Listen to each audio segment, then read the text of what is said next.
everybody. I'm going to talk about Joe Bob and the Last Drive-In, week number 8. This was world premiere night. So we have not seen either one of these movies. The first movie was Scare Package. And some people have probably seen it at the film festival, because it had shown at the film festival, but it's never been on a streaming service before. And Scare Package is a anthology movie, and it has 2 framing stories with it.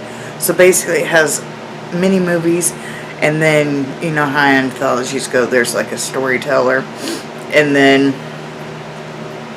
I don't know how to explain it without giving too much away, but you need to see this movie. I forget what day it's going to be dropping onto Shudder, because it wasn't supposed to drop right away, because it was set to drop on, I forget the date, I want to say it was Thursday of this coming week. I could be wrong, but just keep an eye on it coming to Shudder. And everybody got to see it first before it's getting, if you watch Joe Bob.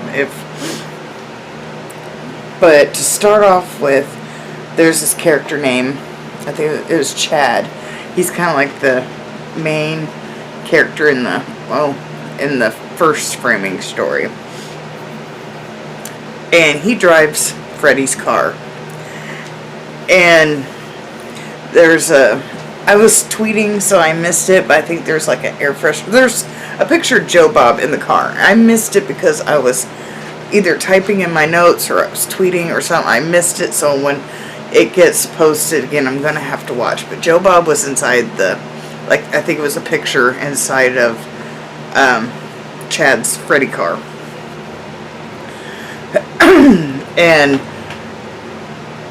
he interviews a kid to start the store, and they actually have Season of the Witch love.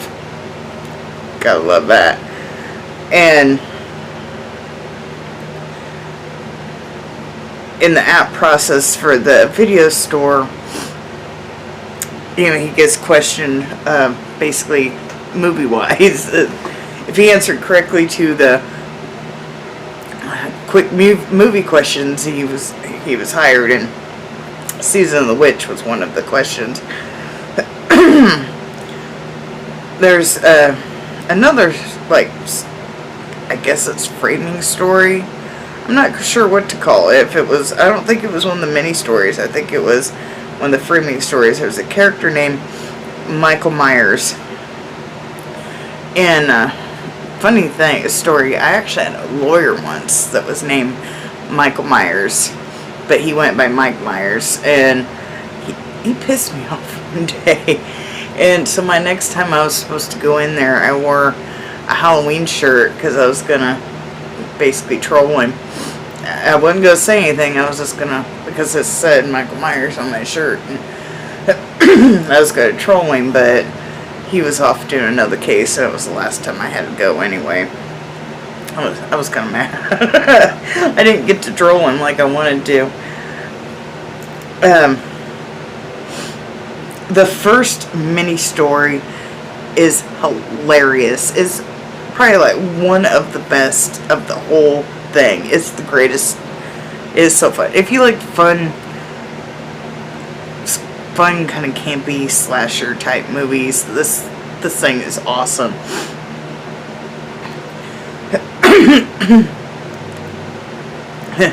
Joe Bob said there's no brag like a horror brag. That is so true.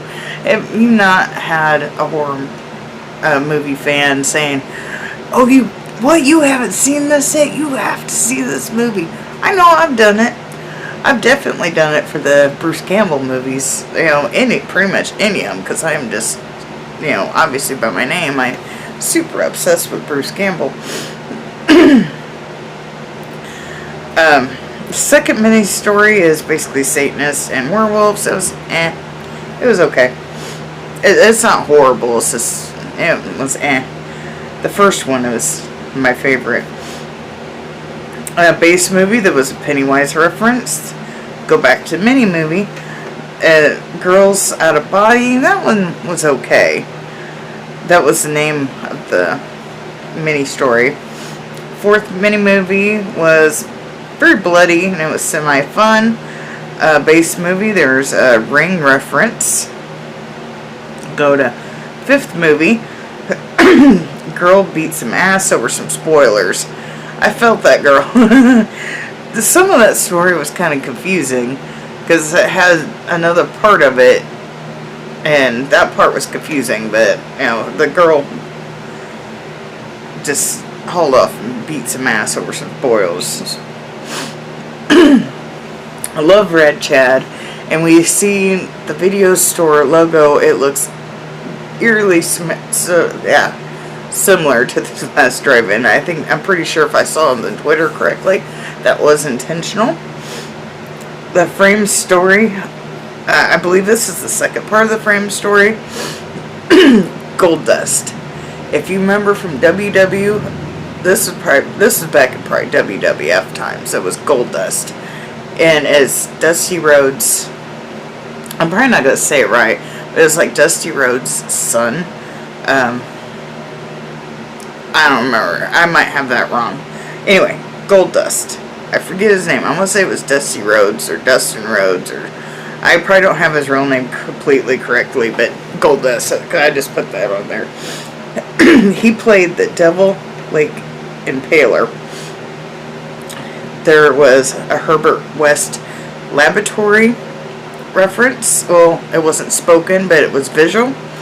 One of the characters was dressed up as Johnny Depp from the first Friday the 13th. Joe Bob was there for the rescue. He does a fourth wall break, of all things. Chad was chasing Joe Bob with his arms out, and he kept calling him Dad. I was like, Chad in that moment is all of us, chasing Joe Bob with our arms up out my shoulder. Gold Dust should play more monsters. I mean, he was fantastic. I absolutely loved him. Corey Feldman from Friday the 13th reference.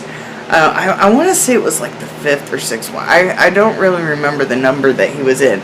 Remember, he shaved his head to get Jason's attention and whatever. One of the characters has a Corey Feldman reference, and it's hilarious.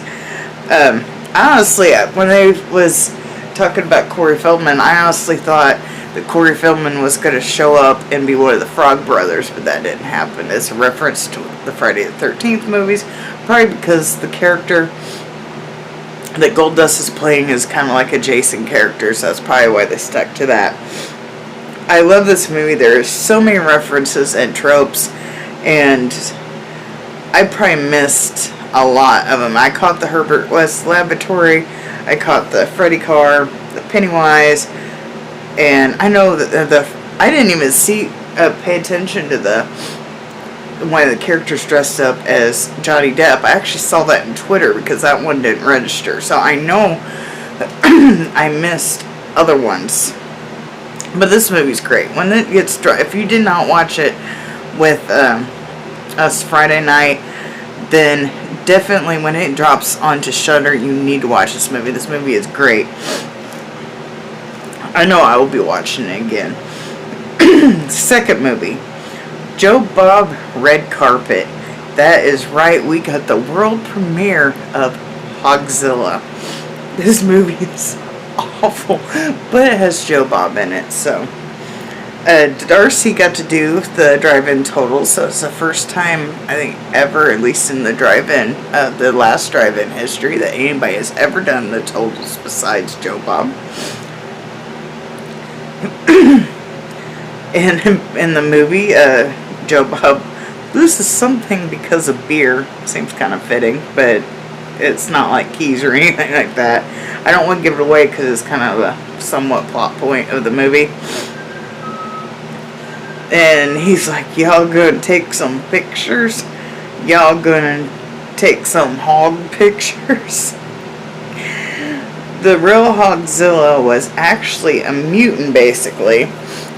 way he was describing it is, it basically was a hog that bred with one of those prize pigs, those great big huge ones, and then it was like feeding off of fish and frogs that was actually mutated from, it was either this laboratory or something like that that was out and about, so it ate this mutated food, plus that crossbreed made this thing huge.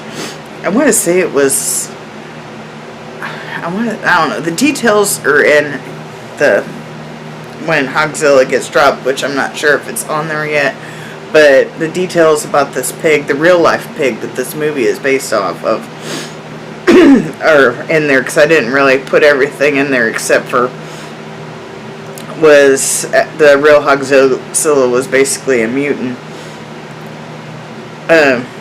Joe Bob has some sick burns in this movie, and he suggested a drinking game for every fat joke / comment, because he roasts this poor guy.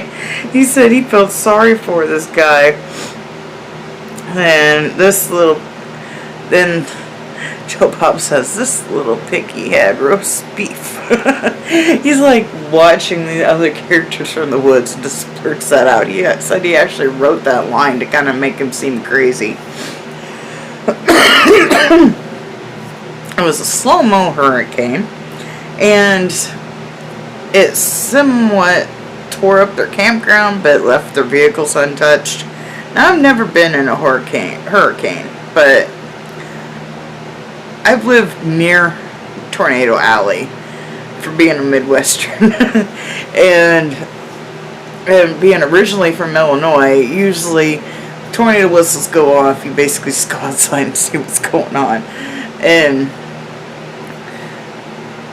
in a hurricane, basically like a large tornado, I mean, I'm not sure, I've never been in one, but it doesn't fit with the hurricane that they have. It's not even tornado like damage in this one. It's, I don't know, it's basically strong winds and a lot of rain. It's not even a tornado. So I don't know, but yeah, that was supposed to be a hurricane, and it was like the lamest hurricane I've ever seen. Let's feel sorry for Frank for 1 second, and then they realized that he was doing something, and because Frank was the overweight character, they're completely mean to him the whole movie, and then they was nice to him for like 1 second, and then went back to being mean to him. And then I put, will there be snakes? They keep bringing up snakes. One character kept bringing up snakes, not to go off by yourself because they're snakes. Now, unless there was a snake and I missed it because I was typing or tweeting, I never saw no snakes. But the one character brings up snakes a lot. It should have been fitting of him just getting killed by a random snake, but that didn't happen. Flip-flops in a jungle / swamp. I think the chick would be worse off. They tried to say this one chick, she got hurt, tried to say that her ankle was fractured, and she was barely, I limp more than her, and my foot's just totally way messed up. And she was barely limping, and they was trying to say it was fractured, but she was able to walk around and complain. Oh, and I made this one tweet, because these people are like completely awful. And I was like, aren't you, by this point, I meant to put rooting for the Hogzilla just to kill them all. But instead, because I get my words kind of mixed up every now and then, I'm still not quite right with my entry. I wrote rutting. So I was like, aren't you rutting for the Hogzilla just to go kill everybody? And people took it as a pun. It did work out as a pun. It was an unintentional pun, but it was in there. But yeah,